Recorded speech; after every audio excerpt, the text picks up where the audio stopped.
The town of Perdition Creek wasn't on any map.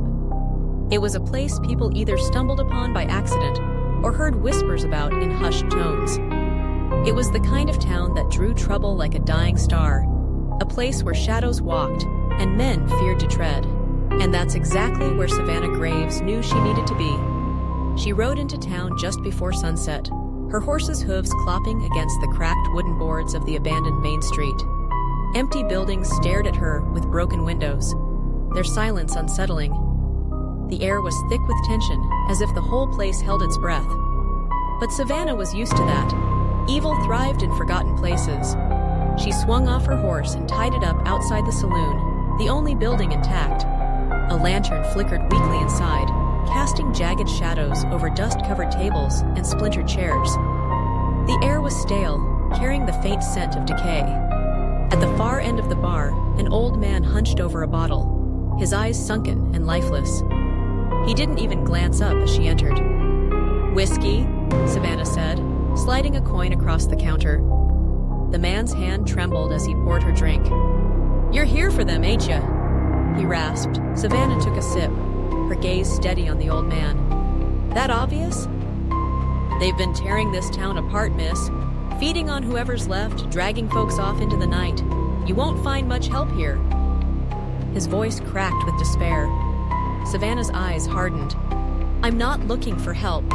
She downed the whiskey in one shot and pushed the glass aside. She wasn't here to make friends or linger over a drink. There were vampires to kill, demonic ones that weren't just after blood, but souls, warping their victims into twisted creatures of darkness, the kind that wouldn't stop until they'd drained every last bit of life from the land. Stepping back out into the street, she felt the shift in the air, a cold gust that sent a shiver through the town. The sun had dipped below the horizon, and night was falling fast. That's when they'd come. They always did. Savannah adjusted her duster coat and loosened the silver blade strapped to her thigh. Holy water vials clinked in her belt as she scanned the gathering gloom. She had learned long ago that fighting these creatures required more than just skill. It demanded resolve, a hardness that went deeper than bone. There was no room for distraction, no time for softness. Relationships, friendships, love, they only got in the way of her mission. The wind carried a low growl, almost like an animal's, but too twisted to be natural. Savannah's hand went to her stake. Then they appeared, figures moving unnaturally fast in the dark. Fangs bared, they darted out from the shadows, screeching like banshees. Savannah didn't flinch. She spun on her heel, sidestepping their attack, with a grace born from years of practice. One swing of her blade, and a vampire's head rolled onto the dirt, disintegrating into ash before it even hit the ground. But the others didn't stop.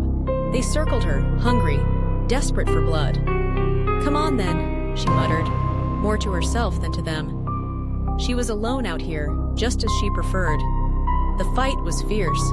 These weren't ordinary vampires. They were demonic, with eyes that glowed with hatred and limbs that twisted unnaturally.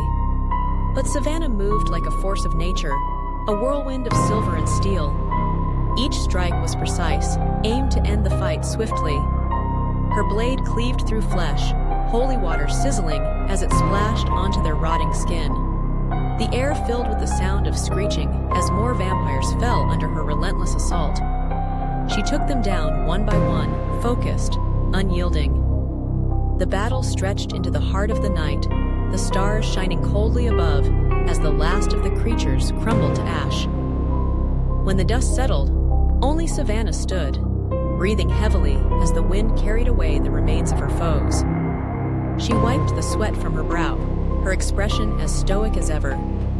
There was no satisfaction in this, only the grim reality that it needed to be done. These monsters were a blight, and she was the cure.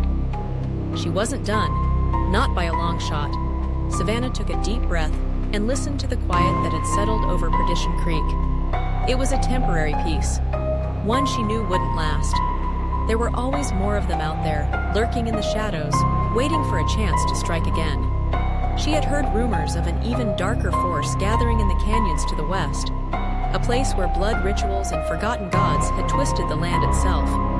But that was tomorrow's problem. Savannah mounted her horse, giving one last look at the ghostly town. There was no one left to save her, no one left to fight for.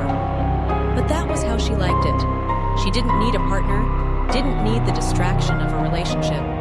The road was long, lonely, and filled with danger, but that was how she thrived. Savannah Graves was a hunter and a slayer, and there was no room in her world for anything else. The night was hers to patrol, the darkness hers to conquer, and that's how she intended to keep it.